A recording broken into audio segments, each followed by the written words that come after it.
ಓಂ ಗಂಗನಪತಿಯೇ ನಮಃ. ಜೈ ಶ್ರೀಕೃಷ್ಣ. ಓಂ ದುಂ ದುರ್ಗಾಯ ನಮಃ. ಓಂ ನಮೋ ಭಗವತೆ ವಾಸುದೇವಾಯ. ಇಂದಿನ ಈ ವಿಡಿಯೋದಲ್ಲಿ ಭಗವದ್ಗೀತೆಯ ಅಧ್ಯಾಯ 11 ವಿಶ್ವರೂಪದ ಶ್ಲೋಕ 51ರಿಂದ 55ರವರೆಗೆ ಕವರ್ ಮಾಡಲಿಕ್ಕಿದ್ದೇವೆ. 51. ಅರ್ಜುನ ಉವಾಚ ದೃಷ್ಟ್ವಾ ಇದಂ ಮಾನುಷ್ಯಂ ರೂಪಂ ತವ ಸೌಮ್ಯಂ ಜನಾರ್ದನ ಇದಾನೀಂ ಅಸ್ಮಿ ಸಂವೃತ್ತಃ ಸಚೇತಃ ಪ್ರಕೃತಿಂ ಗತಃ. ಹೀಗೆ ಕೃಷ್ಣನನ್ನು ಅವನ ಮೂಲ ರೂಪದಲ್ಲಿ ಕಂಡಾಗ ಅರ್ಜುನನು ಹೀಗೆಂದನು, ಓ ಜನಾರ್ದನ, ಇಷ್ಟೊಂದು ಸುಂದರವಾದ ಮಾನವ ಸದೃಶ ರೂಪವನ್ನು ಕಂಡು ನನ್ನ ಮನಸ್ಸು ಸಮಾಧಾನವಾಗಿದೆ, ನನ್ನ ಸಹಜ ಸ್ವಭಾವವು ಹಿಂತಿರುಗಿದೆ. ಇಲ್ಲಿ ಮಾನುಷ್ಯಂ ರೂಪಂ ಎನ್ನುವ ಮಾತುಗಳು ದೇವೋತ್ತಮ ಪರಮಪುರುಷನಿಗೆ ಮೂಲ ರೂಪದಲ್ಲಿ 2 ಕೈಗಳಿದ್ದವು ಎನ್ನುವುದನ್ನು ಸ್ಪಷ್ಟವಾಗಿ ಸೂಚಿಸುತ್ತವೆ. ಕೃಷ್ಣನು ಸಾಮಾನ್ಯ ಮನುಷ್ಯ ಎನ್ನುವಂತೆ ತೆಗಳುವವರಿಗೆ ಕೃಷ್ಣನ ದೇವ ಸ್ವಭಾವವು ತಿಳಿಯದು ಎಂದು ಇಲ್ಲಿ ತೋರಿಸಿಕೊಟ್ಟಿದೆ. ಕೃಷ್ಣನು ಸಾಮಾನ್ಯ ಮನುಷ್ಯನಂತಿದ್ದರೆ ಆತನಿಗೆ ವಿಶ್ವರೂಪವನ್ನಾಗಲಿ ಚತುರ್ಭುಜನಾದ ನಾರಾಯಣ ರೂಪವನ್ನಾಗಲಿ ತೋರಲು ಹೇಗೆ ಸಾಧ್ಯ? ಕೃಷ್ಣನು ಸಾಮಾನ್ಯ ಮನುಷ್ಯ ಎಂದು ಯೋಚಿಸಿ ಮಾತನಾಡುತ್ತಿರುವುದು ಕೃಷ್ಣನ ಒಳಗಿರುವಂತಹ ನಿರಾಕಾರ ಬ್ರಹ್ಮನ್ ಎಂದು ಹೇಳಿ ಓದುಗನನ್ನು ತಪ್ಪುದಾರಿಗಳಿಗೆ ಎಳೆಯುವವನು ಅತ್ಯಂತ ದೊಡ್ಡ ಅನ್ಯಾಯವನ್ನು ಮಾಡುತ್ತಿದ್ದಾನೆ ಎಂದು ಭಗವದ್ಗೀತೆಯಲ್ಲಿ ಸ್ಪಷ್ಟವಾಗಿ ತಿಳಿಸಲಾಗಿದೆ. ಕೃಷ್ಣನು ತನ್ನ ವಿಶ್ವರೂಪವನ್ನು ಚತುರ್ಭುಜನಾದ ವಿಷ್ಣು ರೂಪವನ್ನು ವಾಸ್ತವವಾಗಿ ತೋರಿಸಿದ್ದಾನೆ. ಆತನು ಸಾಮಾನ್ಯ ಮನುಷ್ಯನಾಗಿರಲು ಹೇಗೆ ಸಾಧ್ಯ?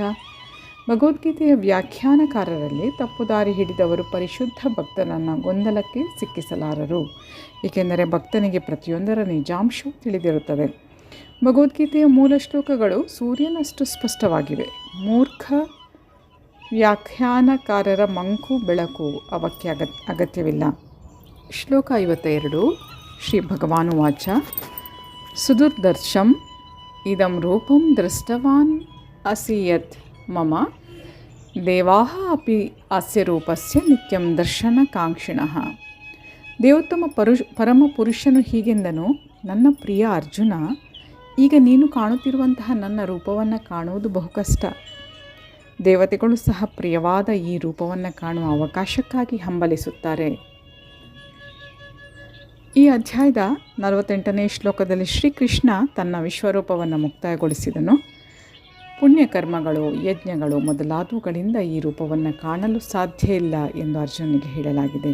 ಇಲ್ಲಿ ಸುದುರ್ದರ್ಶಂ ಎನ್ನುವ ಶಬ್ದವನ್ನು ಬಳಸಲಾಗಿದೆ. ಇದು 2 ಕೈಗಳಿರುವಂತಹ ಕೃಷ್ಣನ ರೂಪವು ಇನ್ನೂ ಗುಹ್ಯವಾದದ್ದು ಎಂದು ಸೂಚಿಸುತ್ತವೆ. ತಪಸ್ಸುಗಳು, ವೇದ ಅಧ್ಯಯನ ಮತ್ತು ಊಹಾತ್ಮಕ ಚಿಂತನೆಗೆ ಒಂದಿಷ್ಟು ಭಕ್ತಿ ಸೇವೆಯನ್ನು ಸೇರಿಸಿ ಕೃಷ್ಣನ ವಿಶ್ವರೂಪವನ್ನು ಕಾಣಲು ಸಾಧ್ಯವಾದೀತು. ಇದು ಸಾಧ್ಯವಾಗಬಹುದು, ಆದರೆ ಸ್ವಲ್ಪ ಭಕ್ತಿ ಇಲ್ಲದಿದ್ದರೆ ನೋಡಲು ಸಾಧ್ಯ ಇಲ್ಲ. ಇದನ್ನು ಆಗಲೇ ವಿವರಿಸಲಾಗಿದೆ. ಆದರೂ ಬ್ರಹ್ಮ ಮತ್ತು ಶಿವನಂತಹ ದೇವತೆಗಳಿಗೆ ಸಹ ಆ ವಿಶ್ವರೂಪದಾಚೆ 2 ಕೈಗಳಿರುವಂತಹ ಕೃಷ್ಣನ ರೂಪವನ್ನು ಕಾಣುವುದು ಇನ್ನೂ ಕಷ್ಟ. ಅವರಿಗೆ ಕೃಷ್ಣನನ್ನು ಕಾಣುವ ಹಂಬಲ. ಆತನು ತನ್ನ ತಾಯಿ ದೇವಕಿಯ ಗರ್ಭದಲ್ಲಿದ್ದನೆಂದು ಭಾವಿಸಿದಾಗ ಸ್ವರ್ಗದಿಂದ ದೇವತೆಗಳೆಲ್ಲ ಕೃಷ್ಣನ ಅದ್ಭುತ ಮಹಿಮೆಯನ್ನು ನೋಡಲೆಂದು ಬಂದರು. ಆಗ ಅವರಿಗೆ ಆತನು ಕಾಣದಿದ್ದರೂ ಅವನನ್ನು ಸೊಗಸಾಗಿ ಸ್ತುತಿಸಿದರು. ಇದಕ್ಕೆ ಶ್ರೀಮದ್ ಭಾಗವತದಲ್ಲಿ ಸಾಕ್ಷ್ಯ ಇದೆ. ಅವನನ್ನು ನೋಡಲು ಅವರು ಕಾದಿದ್ದರು. ಆತನು ಸಾಮಾನ್ಯ ಮನುಷ್ಯನೆಂದು ತಿಳಿದು ಮೂರ್ಖನಾದವನು ಅವನನ್ನು ತೆಗಳಬಹುದು. ಅವನಿಗೆ ಗೌರವ ಸಲ್ಲಿಸದೆ ಅವನೊಳಗಿರುವಂತಹ ನಿರಾಕಾರವಾದ ಯಾವುದೋ ಒಂದಕ್ಕೆ ಗೌರವ ಸಲ್ಲಿಸಬಹುದು. ಆದರೆ ಇವೆಲ್ಲ ಅಸಂಬದ್ಧ ನಿಲುವುಗಳು. 2 ಕೈಗಳಿರುವಂತಹ ಕೃಷ್ಣನ ರೂಪವನ್ನು ನೋಡಬೇಕೆಂದು ಬ್ರಹ್ಮ ಮತ್ತು ಶಿವನಂತಹ ದೇವತೆಗಳು ಬಯಸುತ್ತಾರೆ. ಭಗವದ್ಗೀತೆಯಲ್ಲಿಯೂ ಇದನ್ನು ದೃಢಪಡಿಸಿದೆ. ಅವಜಾನಂತಿ ಮಾಂ ಮೂಢ ಮಾನುಷ್ಯಂ ತನುಮಾಶ್ರಿತಃ. ಅವನನ್ನು ತೆಗಳುವ ಮೂಢರಿಗೆ ಅವನು ಕಾಣುವುದಿಲ್ಲ. ಬ್ರಹ್ಮ ಸಂಹಿತೆಯಲ್ಲಿ ದೃಢಪಡಿಸಿರುವಂತೆ ಮತ್ತು ಭಗವದ್ಗೀತೆಯಲ್ಲಿ ಸ್ವಯಂ ಕೃಷ್ಣನೇ ದೃಢಪಡಿಸಿದಂತೆ ಅವನ ದೇಹ ದಿವ್ಯವಾದದ್ದು ಮತ್ತು ನಿತ್ಯಾನಂದಪೂರ್ಣವಾದದ್ದು. ಅವನ ದೇಹ ಐಹಿಕ ದೇಹದಂತೆ ಇಲ್ಲವೇ ಇಲ್ಲ. ಆದರೆ ಭಗವದ್ಗೀತೆಯನ್ನು ಮತ್ತು ಅಥವಾ ಅಂತಹ ವೇದಶಾಸ್ತ್ರಗಳನ್ನು ಓದಿ ಕೃಷ್ಣನನ್ನು ಅಧ್ಯಯನ ಮಾಡುವಂತಹ ಕೆಲವರಿಗೆ ಕೃಷ್ಣನು ಒಂದು ಸಮಸ್ಯೆಯಾಗುತ್ತಾನೆ. ಐಹಿಕ ಪ್ರಕ್ರಿಯೆಯನ್ನು ಬಳಸುವವನಿಗೆ ಕೃಷ್ಣನು ಒಬ್ಬ ಮಹಾನ್ ಐತಿಹಾಸಿಕ ವ್ಯಕ್ತಿ ಮತ್ತು ಬಹುದೊಡ್ಡ ವಿದ್ವಾಂಸ ತತ್ವಜ್ಞಾನಿಯಾಗಿದ್ದರೂ ಸಾಮಾನ್ಯ ಮನುಷ್ಯನೇ. ಕೃಷ್ಣನು ಅಷ್ಟು ಶಕ್ತಿವಂತನಾದರೂ ಭೌತಿಕ ಶರೀರವೊಂದನ್ನು ಸ್ವೀಕರಿಸಬೇಕಾಯಿತು ಎಂದೆನಿಸುತ್ತದೆ. ಕಟ್ಟಕಡೆಗೆ ಇಂತಹವರು ಪರಿಪೂರ್ಣ ಸತ್ಯವು ನಿರಾಕಾರ ಎಂದು ಯೋಚಿಸುತ್ತಾರೆ. ಆದ್ದರಿಂದ ತನ್ನ ನಿರಾಕಾರ ಸ್ವರೂಪದಿಂದ ಆತನು ಭೌತಿಕ ಪ್ರಕೃತಿಗೆ ಸೇರಿದಂತಹ ಒಂದು ಸಾಕಾರ ರೂಪವನ್ನು ಧರಿಸಿದ ಎಂದು ಯೋಚಿಸುತ್ತಾರೆ. ಇದು ಪರಮ ಪ್ರಭುವನ್ನು ಕುರಿತು ಒಂದು ಭೌತಿಕ ಲೆಕ್ಕಾಚಾರ. ಇನ್ನೊಂದು ಲೆಕ್ಕಾಚಾರ ಊಹಾತ್ಮಕವಾದದ್ದು. ಜ್ಞಾನವನ್ನು ಅರಸುವವರು ಸಹ ಕೃಷ್ಣನ ವಿಷಯದಲ್ಲಿ ಊಹಾತ್ಮಕ ಚಿಂತನೆ ಮಾಡುತ್ತಾರೆ ಮತ್ತು ಆತನು ಪರಮನ ವಿಶ್ವರೂಪದಷ್ಟು ಮುಖ್ಯನಲ್ಲ ಎಂದು ಭಾವಿಸುತ್ತಾರೆ. ಹೀಗೆ ಕೆಲವರು ಕೃಷ್ಣನು ಅರ್ಜುನನಿಗೆ ತೋರಿಸಿದಂತಹ ವಿಶ್ವರೂಪವು ಅವನ ವೈಯಕ್ತಿಕ ರೂಪಕ್ಕಿಂತ ಮುಖ್ಯ ಎಂದು ಯೋಚಿಸುತ್ತಾರೆ. ಅವರ ಅಭಿಪ್ರಾಯದಲ್ಲಿ ಪರಮನ ವೈಯಕ್ತಿಕ ರೂಪವು ಕಾಲ್ಪನಿಕವಾದದ್ದು. ಕಟ್ಟಕಡೆಯದಾಗಿ ಹೇಳುವುದಾದರೆ ಪರಿಪೂರ್ಣ ಸತ್ಯ ವ್ಯಕ್ತಿಯಲ್ಲ ಎಂದು ಅವರು ನಂಬುತ್ತಾರೆ. ಆದರೆ ಭಗವದ್ಗೀತೆಯ 4ನೇ ಅಧ್ಯಾಯದಲ್ಲಿ ಆಧ್ಯಾತ್ಮಿಕ ಪ್ರಕ್ರಿಯೆಯನ್ನು ವರ್ಣಿಸಲಾಗಿದೆ. ಆಚಾರ್ಯರಿಂದ ಕೃಷ್ಣನ ವಿಷಯ ಕೇಳುವುದೇ ಈ ಪ್ರಕ್ರಿಯೆ. ಅದು ವಾಸ್ತವಿಕ ವೈದಿಕ ಪ್ರಕ್ರಿಯೆ. ವಾಸ್ತವಿಕವಾಗಿ ವೈದಿಕ ಪರಂಪರೆಯಲ್ಲಿ ಇರುವವರು ಅಧಿಕಾರಯುತವಾಗಿ ಹೇಳಬಲ್ಲವರಿಂದ ಕೃಷ್ಣನ ವಿಷಯವನ್ನು ಕೇಳುತ್ತಾರೆ. ಅವನ ವಿಷಯವನ್ನು ಮತ್ತೆ ಮತ್ತೆ ಕೇಳುವುದರಿಂದ ಕೃಷ್ಣನು ಪ್ರಿಯನಾಗುತ್ತಾನೆ. ನಾವು ಅನೇಕ ಬಾರಿ ಚರ್ಚಿಸಿರುವಂತೆ ಕೃಷ್ಣನನ್ನು ಅವನ ಯೋಗ ಮಾಯೆಯ ಶಕ್ತಿ ಆವರಿಸಿರುತ್ತದೆ. ಆತನು ಯಾರಿಗೂ ಕಾಣಿಸುವವನು ಅಥವಾ ಪ್ರಕಟವಾಗುವವನು ಅಲ್ಲ. ಆತನು ಯಾರಿಗೆ ತನ್ನ ದರ್ಶನವನ್ನು ಕೊಡುತ್ತಾನೋ ಅವರು ಮಾತ್ರ ಅವನನ್ನು ಕಾಣಲು ಸಾಧ್ಯ. ಇದನ್ನು ವೈದಿಕ ಸಾಹಿತ್ಯವು ದೃಢಪಡಿಸುತ್ತದೆ. ಶರಣಾಗತವಾದ ಆತ್ಮ ವಾಸ್ತವವಾಗಿ ಕೃಷ್ಣನನ್ನು ಅರ್ಥ ಮಾಡಿಕೊಳ್ಳಬಲ್ಲದು. ನಿರಂತರವಾದ ಕೃಷ್ಣ ಪ್ರಜ್ಞೆಯಿಂದ ಮತ್ತು ಕೃಷ್ಣನಿಗೆ ಭಕ್ತಿ ಸೇವೆಯನ್ನು ಸಲ್ಲಿಸುವುದರಿಂದ ಆಧ್ಯಾತ್ಮವಾದಿಯು ತನ್ನ ದಿವ್ಯ ಕಣ್ಣುಗಳು ತೆರೆಯುವಂತೆ ಮಾಡಬಲ್ಲ ಮತ್ತು ಆ ದೃಷ್ಟಿಯಿಂದ ಕೃಷ್ಣನನ್ನು ಕಾಣಬಹುದು. ದೇವತೆಗಳಿಗೂ ಇಂತಹ ದರ್ಶನ ಮಾಡುವುದು ಸಾಧ್ಯವಾಗುವುದಿಲ್ಲ. ಆದ್ದರಿಂದ ದೇವತೆಗಳಿಗೂ ಕೃಷ್ಣನನ್ನು ಅರ್ಥ ಮಾಡಿಕೊಳ್ಳುವುದು ಕಷ್ಟ ಮತ್ತು ಮೇಲ್ಮಟ್ಟದ ದೇವತೆಗಳು ಯಾವಾಗಲೂ ಕೃಷ್ಣನ 2 ಕೈಗಳ ರೂಪವನ್ನು ಕಾಣುವ ಭರವಸೆಯಲ್ಲಿ ಇರುತ್ತಾರೆ. ಇದರ ನಿರ್ಣಯವೆಂದರೆ ಕೃಷ್ಣನ ವಿಶ್ವರೂಪ ದರ್ಶನವನ್ನು ಪಡೆಯುವುದು ಬಹಳ ಕಷ್ಟ ಮತ್ತು ಅದು ಎಲ್ಲರಿಗೂ ಅಸಾಧ್ಯ. ಆದರೆ ಶ್ಯಾಮಸುಂದರನಾಗಿ ಅವನ ವೈಯಕ್ತಿಕ ರೂಪವನ್ನು ಅರ್ಥ ಮಾಡಿಕೊಳ್ಳುವುದು ಇನ್ನೂ ಕಷ್ಟ. ಶ್ಲೋಕ 53.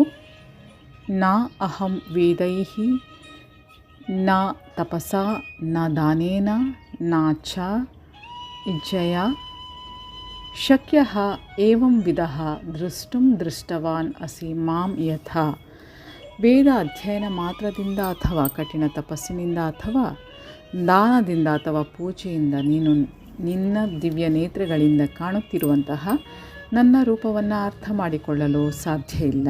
ಇವುಗಳಿಂದ ನಾನಿರುವಂತೆ ನನ್ನನ್ನು ಕಾಣಲು ಸಾಧ್ಯ ಇಲ್ಲ. ಕೃಷ್ಣನು ತನ್ನ ತಾಯಿ ತಂದೆಯರಾದ ದೇವಕಿ ಮತ್ತು ವಸುದೇವರಿಗೆ ಮೊದಲ ಬಾರಿ ಚತುರ್ಭುಜ ರೂಪದಲ್ಲಿ ಕಾಣಿಸಿಕೊಂಡ.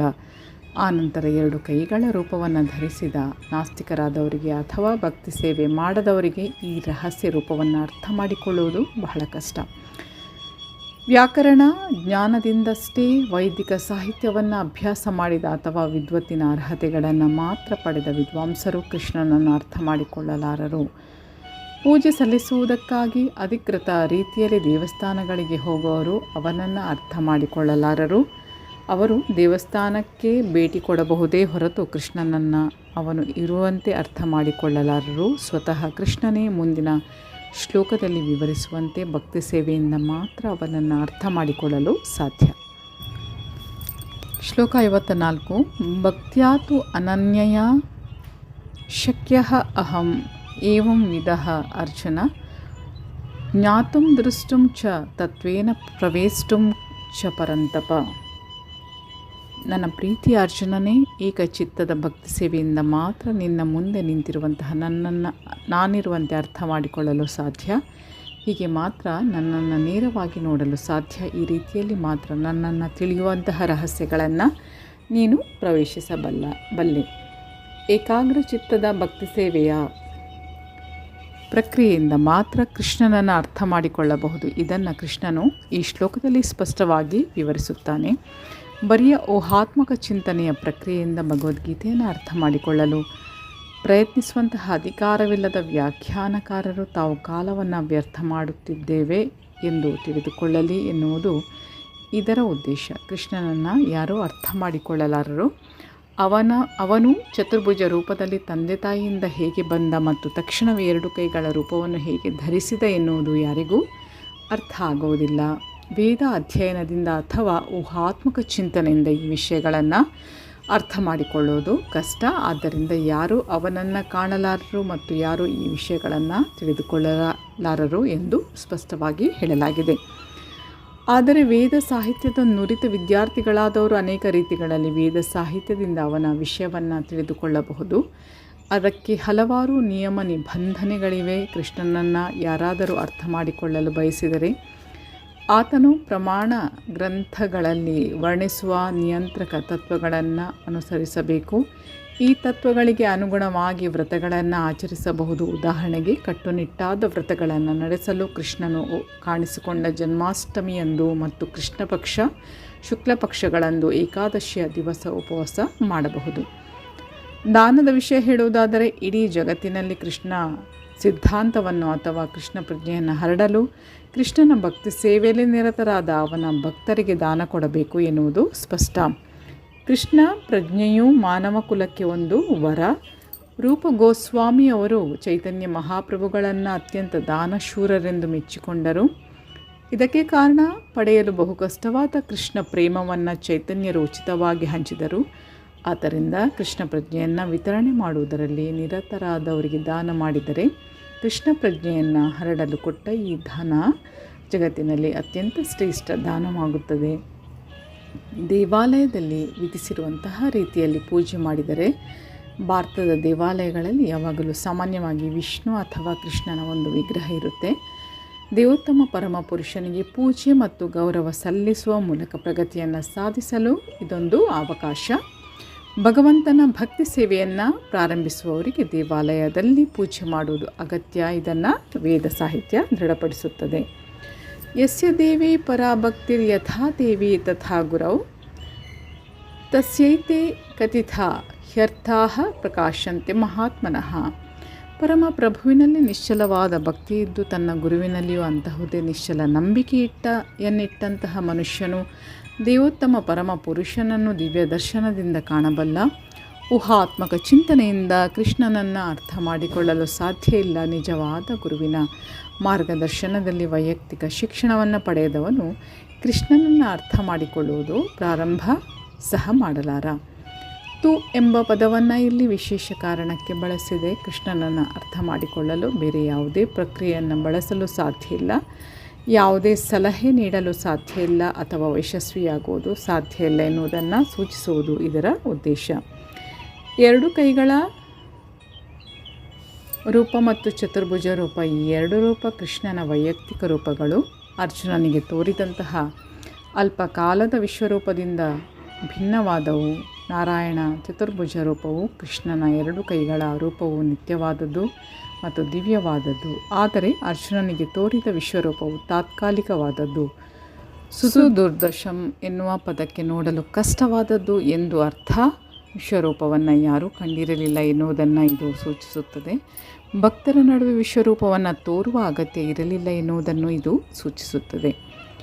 ಈ ರೂಪವನ್ನು ಅರ್ಜುನನ ಪ್ರಾರ್ಥನೆಯಂತೆ ಕೃಷ್ಣನು ತೋರಿಸಿದನು. ಭವಿಷ್ಯದಲ್ಲಿ ಯಾರಾದರೂ ತಾನು ದೇವರ ಅವತಾರವೆಂದು ಹೇಳಿಕೊಂಡರೆ ಆತನ ವಿಶ್ವರೂಪವನ್ನು ತೋರಿಸುವಂತೆ ಜನರು ಕೇಳಬಹುದು. ಇದೇ ಕೃಷ್ಣನ ಉದ್ದೇಶ. ಹಿಂದಿನ ಶ್ಲೋಕದಲ್ಲಿ ನಾ ಎನ್ನುವ ಪದವನ್ನು ಮತ್ತೆ ಮತ್ತೆ ಬಳಸಿದೆ. ವಿದ್ಯಾಸಂಸ್ಥೆಯಲ್ಲಿ ಕಲಿತ ವೇದ ಸಾಹಿತ್ಯದ ಪಾಂಡಿತ್ಯದಿಂದ ಮನುಷ್ಯನು ಬಹು ಹೆಮ್ಮೆ ಪಡಬಾರದು ಎನ್ನುವುದನ್ನು ಇದು ತೋರಿಸುತ್ತದೆ. ಮನುಷ್ಯನು ಕೃಷ್ಣನ ಭಕ್ತಿ ಸೇವೆಯಲ್ಲಿ ತೊಡಗಬೇಕು. ಆಗ ಮಾತ್ರ ಆತನು ಭಗವದ್ಗೀತೆಯ ವ್ಯಾಖ್ಯಾನವನ್ನು ಬರೆಯಲು ಪ್ರಯತ್ನಿಸಬಹುದು. ಕೃಷ್ಣನು ವಿಶ್ವರೂಪದಿಂದ 4 ಕೈಗಳ ನಾರಾಯಣ ರೂಪಕ್ಕೆ, ಆನಂತರ 2 ಕೈಗಳ ತನ್ನ ಸಹಜವಾದ ರೂಪಕ್ಕೆ ಬದಲಾವಣೆ ಮಾಡಿಕೊಳ್ಳುತ್ತಾನೆ.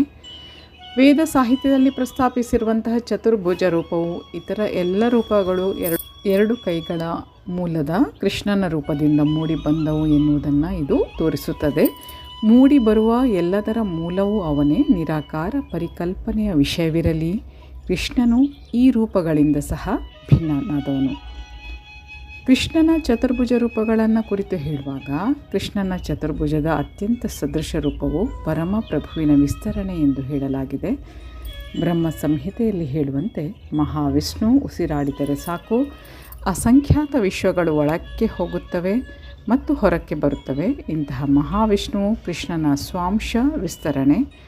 ಆದ್ದರಿಂದ ಎಲ್ಲ ಕಾರಣಗಳ ಕಾರಣನಾದ ಗೋವಿಂದನನ್ನು ಕೃಷ್ಣನನ್ನು ನಾನು ಪೂಜಿಸುತ್ತೇನೆ. ಆದ್ದರಿಂದ ಕೃಷ್ಣನ ಸಾಕಾರ ರೂಪವನ್ನು ಸಚ್ಚಿದಾನಂದ ಜ್ಞಾನವನ್ನು ಪಡೆದ ದೇವೋತ್ತಮ ಪರಮ ಪುರುಷ ಎಂದು ಮನುಷ್ಯನು ದೃಢವಾಗಿ ಪೂಜಿಸಬೇಕು.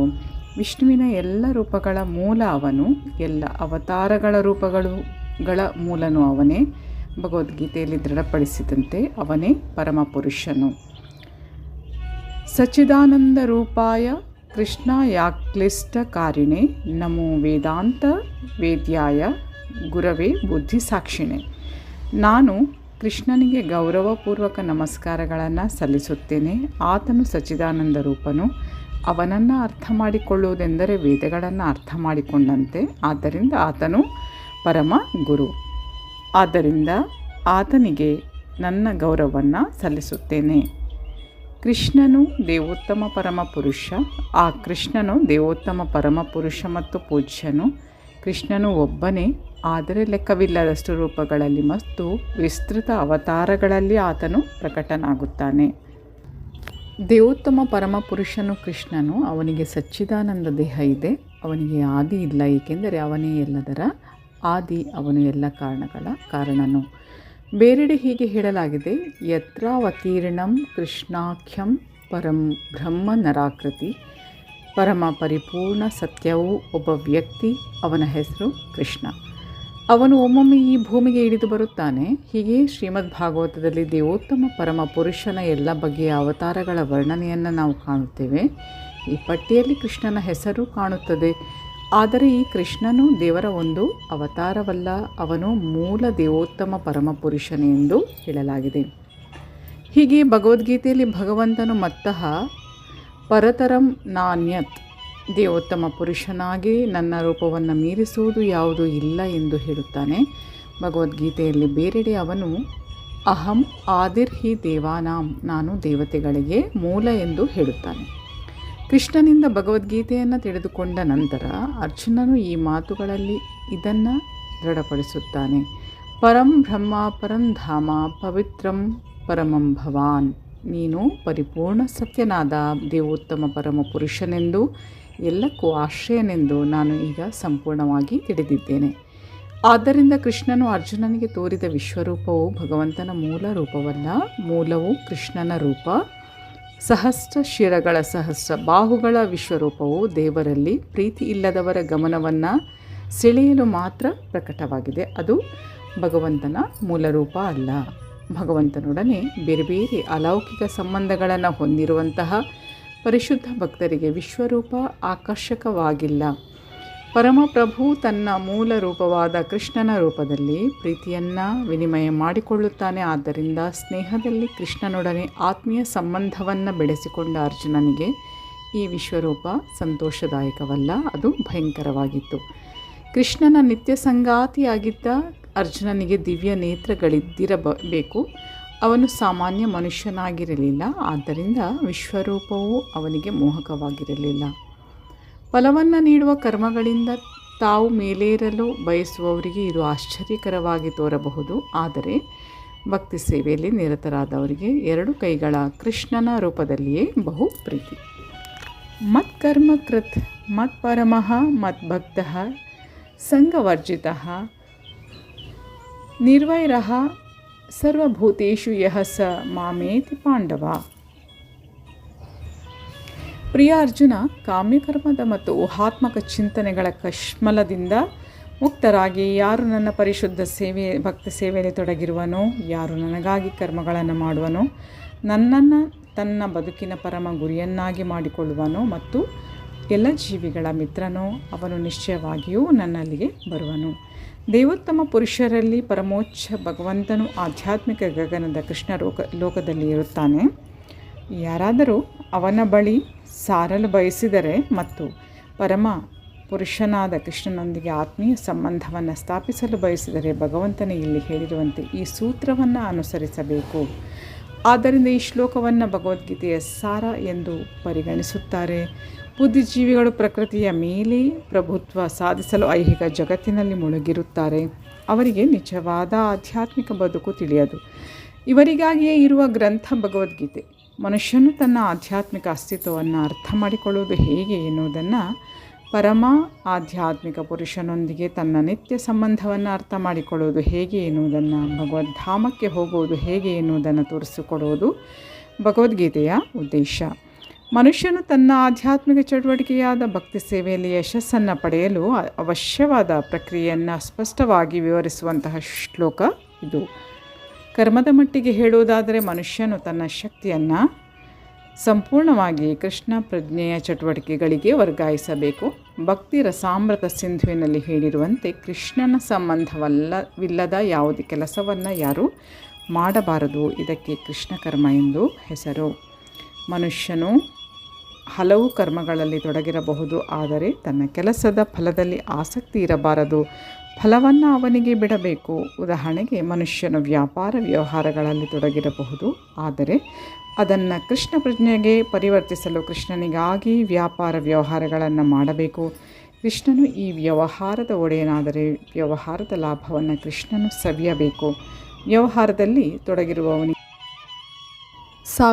ಸಾವಿರಗಟ್ಟಲೆ ರೂಪಾಯಿಗಳಿದ್ದರೆ ಮತ್ತು ಅದೆಲ್ಲವನ್ನು ಕೃಷ್ಣನಿಗೆ ಅರ್ಪಿಸಬೇಕಾದರೆ ಆತನು ಹಾಗೆ ಮಾಡಬಹುದು. ಇದು ಕೃಷ್ಣನಿಗಾಗಿ ಕೆಲಸ ಮಾಡುವುದು.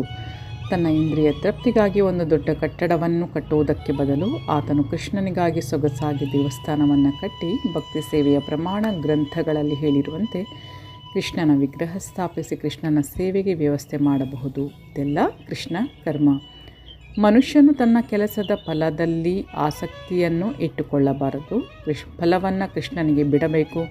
ಕೃಷ್ಣನಿಗೆ ಅರ್ಪಿಸಿದ್ದರಲ್ಲಿ ಉಳಿದದ್ದನ್ನು ಪ್ರಸಾದವೆಂದು ಸ್ವೀಕರಿಸಬೇಕು. ಯಾರಾದರೂ ಕೃಷ್ಣನಿಗಾಗಿ ಬಹುದೊಡ್ಡ ಕಟ್ಟಡವನ್ನು ಕಟ್ಟಿ ಅಲ್ಲಿ ಕೃಷ್ಣನ ವಿಗ್ರಹವನ್ನು ಸ್ಥಾಪಿಸಿದರೆ ಆತನು ಅಲ್ಲಿ ವಾಸ ಮಾಡಬಾರದು ಎಂದು ನಿಷೇಧವಿಲ್ಲ. ಆದರೆ ಕಟ್ಟಡದ ಯಜಮಾನನು ಕೃಷ್ಣ ಎಂದು ತಿಳಿದಿರಬೇಕು. ಇದಕ್ಕೆ ಕೃಷ್ಣ ಪ್ರಜ್ಞೆ ಎಂದು ಹೆಸರು. ಕೃಷ್ಣನಿಗಾಗಿ ದೇವಾಲಯವನ್ನು ನಿರ್ಮಿಸಲಾರದವನು ಕೃಷ್ಣನ ದೇವಾಲಯವನ್ನು ಸ್ವಚ್ಛಗೊಳಿಸಬಹುದು. ಇದು ಕೃಷ್ಣ ಕರ್ಮ. ತೋಟವನ್ನು ಬೆಳೆಸಬಹುದು. ಭೂಮಿ ಇರುವವನು, ಭಾರತದಲ್ಲಿ ಬಡವನಿಗೂ ಒಂದಿಷ್ಟು ಭೂಮಿ ಇರುತ್ತದೆ, ಅದನ್ನು ಕೃಷ್ಣನಿಗಾಗಿ ಬಳಸಿ ಹೂಗಳನ್ನು ಬೆಳೆದು ಅವುಗಳನ್ನು ಕೃಷ್ಣನಿಗೆ ಅರ್ಪಿಸಬಹುದು. ತುಳಸಿ ಗಿಡಗಳನ್ನು ಬೆಳೆಸಬಹುದು, ಏಕೆಂದರೆ ತುಳಸಿ ಎಲೆಗಳು ಬಹುಮುಖ್ಯ. ಇದನ್ನು ಕೃಷ್ಣನು ಭಗವದ್ಗೀತೆಯಲ್ಲಿ ಸಲಹೆ ಮಾಡಿದ್ದಾನೆ. ಪತ್ರಂ ಪುಷ್ಪಂ ಫಲಂ ತೋಯಂ. ಕೃಷ್ಣನು ಒಂದು ಎಲೆಯನ್ನಾಗಲಿ ಹೂವನ್ನಾಗಲಿ ಹಣ್ಣನ್ನಾಗಲಿ ಒಂದಿಷ್ಟು ನೀರನ್ನಾಗಲಿ ತನಗೆ ಅರ್ಪಿಸಬೇಕೆಂದು ಬಯಸುತ್ತಾನೆ. ಇಂತಹ ಸಮರ್ಪಣೆಯಿಂದ ಅವನು ತೃಪ್ತನಾಗುತ್ತಾನೆ. ಈ ಎಲೆಯ ಪ್ರಸ್ತಾಪವು ವಿಶೇಷವಾಗಿ ತುಳಸಿಗೆ ಅನ್ವಯಿಸುತ್ತದೆ. ತುಳಸಿಯನ್ನು ಬಿತ್ತಿ ಗಿಡಕ್ಕೆ ನೀರೆರೆಯಬಹುದು. ಹೀಗೆ ಅತ್ಯಂತ ಬಡವನು ಕೃಷ್ಣ ಸೇವೆಯಲ್ಲಿ ನಿರತನಾಗಬಹುದು. ಕೃಷ್ಣನಿಗಾಗಿ ಕೆಲಸ ಮಾಡುವುದರಲ್ಲಿ ಮನುಷ್ಯನು ಹೇಗೆ ತೊಡಗಬಹುದು ಎನ್ನುವುದಕ್ಕೆ ಇವು ಕೆಲವು ನಿದರ್ಶನಗಳು. ಮತ್ಪರಮಃ ಎನ್ನುವ ಮಾತು ಕೃಷ್ಣನ ಪರಮ ನಿವಾಸದಲ್ಲಿ ಅವನ ಸಹವಾಸವೇ ಬದುಕಿನ ಪರಮ ಪರಿಪೂರ್ಣತೆ ಎಂದು ಪರಿಗಣಿಸುವ ಮನುಷ್ಯನನ್ನು ಕುರಿತದ್ದು. ಚಂದ್ರಲೋಕ ಅಥವಾ ಸೂರ್ಯಲೋಕ ಅಥವಾ ಸ್ವರ್ಗಲೋಕಗಳಿಗೆ ಅಥವಾ ಈ ವಿಶ್ವದ ಅತ್ಯುನ್ನತ ಲೋಕವಾದ ಬ್ರಹ್ಮಲೋಕಕ್ಕೆ ಏರಲು ಇಂತಹ ಮನುಷ್ಯ ಬಯಸುವುದಿಲ್ಲ. ಅದು ಅವನನ್ನು ಆಕರ್ಷಿಸುವುದಿಲ್ಲ. ಆಧ್ಯಾತ್ಮಿಕ ಗಗನದಲ್ಲಿ ಬ್ರಹ್ಮಜ್ಯೋತಿಯ ಪ್ರಭೆಯಲ್ಲಿ ಒಂದಾಗುವುದು ಸಹ ಅವನಿಗೆ ತೃಪ್ತಿಯನ್ನು ಕೊಡುವುದಿಲ್ಲ, ಏಕೆಂದರೆ ಅವನು ಅತ್ಯುನ್ನತ ದಿವ್ಯಲೋಕವಾದ ಕೃಷ್ಣಲೋಕವನ್ನು, ಗೋಲೋಕ ವೃಂದಾವನವನ್ನು ಪ್ರವೇಶಿಸಲು ಬಯಸುತ್ತಾನೆ. ಅವನಿಗೆ ಈ ಲೋಕದ ವಿಷಯದಲ್ಲಿ ಸಂಪೂರ್ಣ ತಿಳುವಳಿಕೆ ಇದೆ. ಆದ್ದರಿಂದ ಅವನಿಗೆ ಬೇರೆ ಯಾವ ಲೋಕದಲ್ಲಿಯೂ ಆಸಕ್ತಿ ಇಲ್ಲ. ಮದ್ಭಕ್ತಃ ಎನ್ನುವ ಪದವು ಸೂಚಿಸುವಂತೆ ಆತನು ಭಕ್ತಿ ಸೇವೆಯಲ್ಲಿ ವಿಶೇಷವಾಗಿ ತೊಡಗುತ್ತಾನೆ. ಅದರಲ್ಲಿಯೂ ವಿಶೇಷವಾಗಿ ಶ್ರವಣ, ಕೀರ್ತನ, ಸ್ಮರಣ, ಅರ್ಚನಾ, ಭಗವಂತನ ಪಾದ ಪದ್ಮಗಳ ಸೇವೆ, ಪ್ರಾರ್ಥನೆ, ಪ್ರಭುವಿನ ಅಪ್ಪಣೆಯನ್ನು ನಡೆಸುವುದು, ಆತನೊಡನೆ ಸಖ್ಯ ಬೆಳೆಸುವುದು ಮತ್ತು ಎಲ್ಲವನ್ನೂ ಆತನಿಗೆ ಸಮರ್ಪಿಸುವುದು.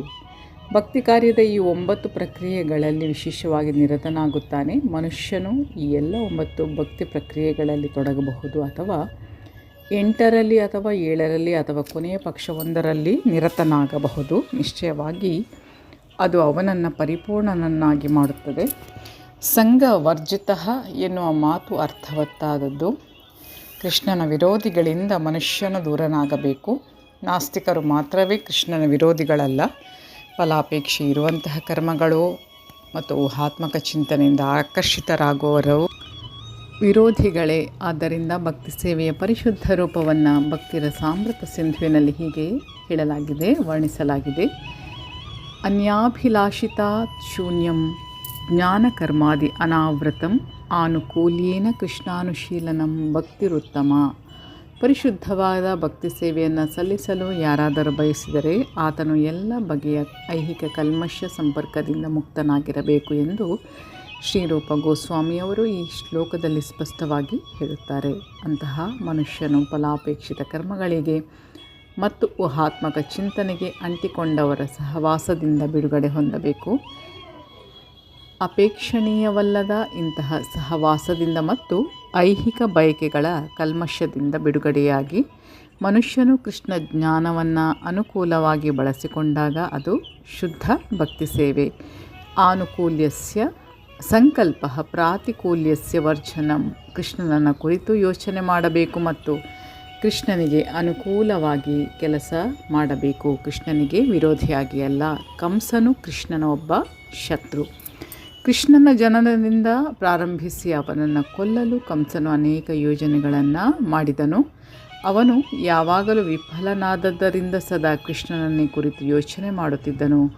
ಹೀಗೆ ಕೆಲಸ ಮಾಡುವಾಗ, ತಿನ್ನುವಾಗ ಮತ್ತು ಮಲಗಿದಾಗ ಅವನಿಗೆ ಎಲ್ಲ ರೀತಿಗಳಲ್ಲಿ ಸದಾ ಕೃಷ್ಣ ಪ್ರಜ್ಞೆ ಇರುತ್ತಿತ್ತು. ಆದರೆ ಆ ಕೃಷ್ಣ ಪ್ರಜ್ಞೆಯು ಅನುಕೂಲಕರವಾಗಿ ಇರಲಿಲ್ಲ. ಆದ್ದರಿಂದ ಅವನು ಕೃಷ್ಣನನ್ನು ಕುರಿತು ದಿನದಲ್ಲಿ 24 ಗಂಟೆಗಳು ಯೋಚಿಸುತ್ತಿದ್ದರು. ಅವನನ್ನು ರಾಕ್ಷಸನೆಂದೇ ಪರಿಗಣಿಸಲಾಯಿತು ಮತ್ತು ಕಡೆಗೆ ಕೃಷ್ಣನು ಅವನನ್ನು ಕೊಂದನು. ನಿಜ, ಕೃಷ್ಣನು ಯಾರನ್ನು ಕೊಂದರೂ ಅವರಿಗೆ ಕೂಡಲೇ ಮುಕ್ತಿ ದೊರೆಯುತ್ತದೆ. ಆದರೆ ಪರಿಶುದ್ಧ ಭಕ್ತನ ಗುರಿ ಇದಲ್ಲ. ಪರಿಶುದ್ಧ ಭಕ್ತನಿಗೆ ಮೋಕ್ಷವೂ ಸಹ ಬೇಕಿಲ್ಲ. ಅತ್ಯುನ್ನತ ಲೋಕವಾದ ಗೋಲೋಕ ವೃಂದಾವನಕ್ಕೆ ವರ್ಗವಾಗುವುದು ಸಹ ಅವನಿಗೆ ಬೇಕಿಲ್ಲ. ಅವನ ಗುರಿ ಒಂದೇ, ತಾನು ಎಲ್ಲಿದ್ದರೂ ಕೃಷ್ಣನನ್ನು ಸೇವಿಸುವುದು. ಕೃಷ್ಣನ ಭಕ್ತನು ಎಲ್ಲರೊಂದಿಗೆ ಸ್ನೇಹದಿಂದ ಇರುತ್ತಾನೆ. ಆದ್ದರಿಂದ ಆತನು ನಿರ್ವೈರ ಎಂದು ಇಲ್ಲಿ ಹೇಳಲಾಗಿದೆ. ಇದು ಹೇಗೆ? ಕೃಷ್ಣ ಪ್ರಜ್ಞೆಯಲ್ಲಿ ನೆಲೆಗೊಂಡ ಭಕ್ತನಿಗೆ ಕೃಷ್ಣನಿಗೆ ಭಕ್ತಿ ಸೇವೆ ಸಲ್ಲಿಸುವುದರಿಂದ ಮಾತ್ರವೇ ಬದುಕಿನ ಎಲ್ಲ ಸಮಸ್ಯೆಗಳಿಂದ ಬಿಡುಗಡೆ ದೊರೆಯುತ್ತದೆ ಎಂಬ ಅರಿವು ಇರುತ್ತದೆ. ಅವನಿಗೆ ಇದರ ವೈಯಕ್ತಿಕ ಅನುಭವ ಉಂಟು. ಆದ್ದರಿಂದ ಅವನು ಈ ಪದ್ಧತಿಯನ್ನು, ಕೃಷ್ಣ ಪ್ರಜ್ಞೆಯನ್ನು ಮನುಷ್ಯನ ಸಮಾಜಕ್ಕೆ ತರಬೇಕೆಂದು ಬಯಸುತ್ತಾನೆ.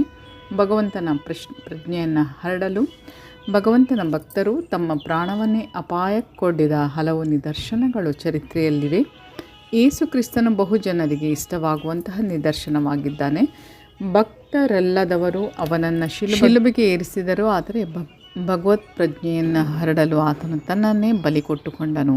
ನಿಜ, ಅವನನ್ನು ಕೊಂದರು ಎಂದು ಅರ್ಥ ಮಾಡಿಕೊಂಡರೆ ಅಲ್ಪ ತಿಳುವಳಿಕೆಯಾಗುತ್ತದೆ. ಹೀಗೆಯೇ ಭಾರತದಲ್ಲಿಯೂ ಠಾಕೂರ್ ಹರಿದಾಸರು ಮತ್ತು ಪ್ರಹ್ಲಾದ ಮಹಾರಾಜರಂಥವರ ನಿದರ್ಶನಗಳಿವೆ. ಹೀಗೆ ಅಪಾಯವನ್ನು ಎದುರಿಸಬೇಕೇಕೆ? ಏಕೆಂದರೆ ಅವರು ಕೃಷ್ಣ ಪ್ರಜ್ಞೆಯನ್ನು ಹರಡಲು ಬಯಸಿದರು. ಅದು ಕಷ್ಟದ ಕೆಲಸ. ಯಾರೇ ಆದರೂ ಕಷ್ಟದಲ್ಲಿದ್ದರೆ ಅದಕ್ಕೆ ಕಾರಣ ಆತನು ಕೃಷ್ಣನೊಡನೆ ತನ್ನ ಶಾಶ್ವತ ಸಂಬಂಧವನ್ನು ಮರೆತಿರುವುದೇ ಎಂದು ಕೃಷ್ಣ ಪ್ರಜ್ಞೆ ಇರುವ ಮನುಷ್ಯನಿಗೆ ಗೊತ್ತು. ಆದ್ದರಿಂದ ಮಾನವ ಸಮಾಜಕ್ಕೆ ತಂದು ಕೊಡಬಹುದಾದ ಅತ್ಯುನ್ನತ ಲಾಭ ಎಂದರೆ ತನ್ನ ನೆರೆಯವರಿಗೆ ಎಲ್ಲ ಪ್ರಾಪಂಚಿಕ ಸಮಸ್ಯೆಗಳ ಹೊರೆಯನ್ನು ತಪ್ಪಿಸುವುದು. ಈ ರೀತಿಯಲ್ಲಿ ಪರಿಶುದ್ಧ ಭಕ್ತನು ಪರಮಪ್ರಭುವಿನ ಸೇವೆಯಲ್ಲಿ ನಿರತನಾಗಿರುತ್ತಾನೆ. ಕೃಷ್ಣನಿಗಾಗಿ ಎಲ್ಲವನ್ನೂ ಅಪಾಯಕ್ಕೆ ಒಡ್ಡಿ ಅವನ ಸೇವೆಯಲ್ಲಿ ತೊಡಗಿರುವವರ ವಿಷಯದಲ್ಲಿ ಕೃಷ್ಣನು ಎಷ್ಟು ಕರುಣಾಮಯನಾಗಿರುತ್ತಾನೆ ಎನ್ನುವುದನ್ನು ಊಹಿಸಿಕೊಳ್ಳಬಹುದು. ಇಂತಹವರು ದೇಹವನ್ನು ಬಿಟ್ಟ ನಂತರ ಪರಮಲೋಕವನ್ನು ಸೇರುತ್ತಾರೆ ಎನ್ನುವುದು ನಿಶ್ಚಯ. ಒಟ್ಟಿನಲ್ಲಿ ಅಲ್ಪಕಾಲದ ಅಭಿವ್ಯಕ್ತಿಯಾದ ವಿಶ್ವರೂಪ, ಎಲ್ಲವನ್ನು ನುಂಗುವ ಕಾಲದ ರೂಪ, 4 ಕೈಗಳ ವಿಷ್ಣುವಿನ ರೂಪ ಎಲ್ಲವನ್ನು ಕೃಷ್ಣನು ತೋರಿದ್ದಾನೆ. ಹೀಗೆ ಕೃಷ್ಣನು ಈ ಎಲ್ಲ ಅಭಿವ್ಯಕ್ತಿಗಳ ಮೂಲ. ಕೃಷ್ಣನು ಮೂಲ ವಿಶ್ವರೂಪದ ಅಥವಾ ವಿಷ್ಣು ರೂಪದ ಅಭಿವ್ಯಕ್ತಿ ಎಂದು ಅರ್ಥ ಅಲ್ಲ. ಕೃಷ್ಣನೇ ಎಲ್ಲ ರೂಪಗಳ ಮೂಲನು. 100,000 ವಿಷ್ಣುಗಳಿದ್ದಾರೆ. ಆದರೆ ಕೃಷ್ಣ ಭಕ್ತನಿಗೆ ಮೂಲ ರೂಪವಾದ 2 ಕೈಗಳ ಶ್ಯಾಮಸುಂದರ ರೂಪವನ್ನು ಬಿಟ್ಟು ಬೇರೆ ಯಾವುದೂ ಮುಖ್ಯ ಅಲ್ಲ. ಬ್ರಹ್ಮ ಸಂಹಿತೆಯಲ್ಲಿ ಪ್ರೀತಿ ಭಕ್ತಿಗಳಿಂದ ಶ್ಯಾಮಸುಂದರ ರೂಪವನ್ನು ಮೆಚ್ಚಿದವರು ತಮ್ಮ ಹೃದಯದಲ್ಲಿ ಆತನನ್ನು ಸದಾ ಕಾಣುತ್ತಾರೆ. ಅವರಿಗೆ ಬೇರೇನೂ ಕಾಣುವುದಿಲ್ಲ ಎಂದು ಹೇಳಿದೆ. 11ನೇ ಅಧ್ಯಾಯದ ಭಾವಾರ್ಥ ಎಂದರೆ ಕೃಷ್ಣ ರೂಪ ಅಗತ್ಯ ಮತ್ತು ಪರಮವಾದದ್ದು ಎನ್ನುವುದನ್ನು ತಿಳಿದುಕೊಳ್ಳಬೇಕು. ಮೈ ಡಿಯರ್ ಫ್ರೆಂಡ್ಸ್, ಇಲ್ಲಿಗೆ ಶ್ರೀಮದ್ ಭಗವದ್ಗೀತೆಯ ವಿಶ್ವರೂಪ ಎನ್ನುವ 11ನೇ ಅಧ್ಯಾಯದ ಭಕ್ತಿ ವೇದಾಂತ ಭಾವಾರ್ಥ ಇಲ್ಲಿಗೆ ಮುಗಿಯುತ್ತೆ. ಮುಂದಿನ ಅಧ್ಯಾಯದೊಂದಿಗೆ ಮುಂದಿನ ಶ್ಲೋಕಗಳನ್ನು ತಮ್ಮ ಮುಂದಿಡ್ತೇನೆ. ಅಲ್ಲಿವರೆಗೆ ಧನ್ಯವಾದಗಳು. Please take care. Have a good day. ಜೈ ಶ್ರೀ ಶಕ್ತಿ, ಜೈ ಮಾ ಕಾಳಿ, ಜೈ ಶ್ರೀಕೃಷ್ಣ. ಶ್ರೀಕೃಷ್ಣ ಅರ್ಪಣಮಸ್ತು. Thank you.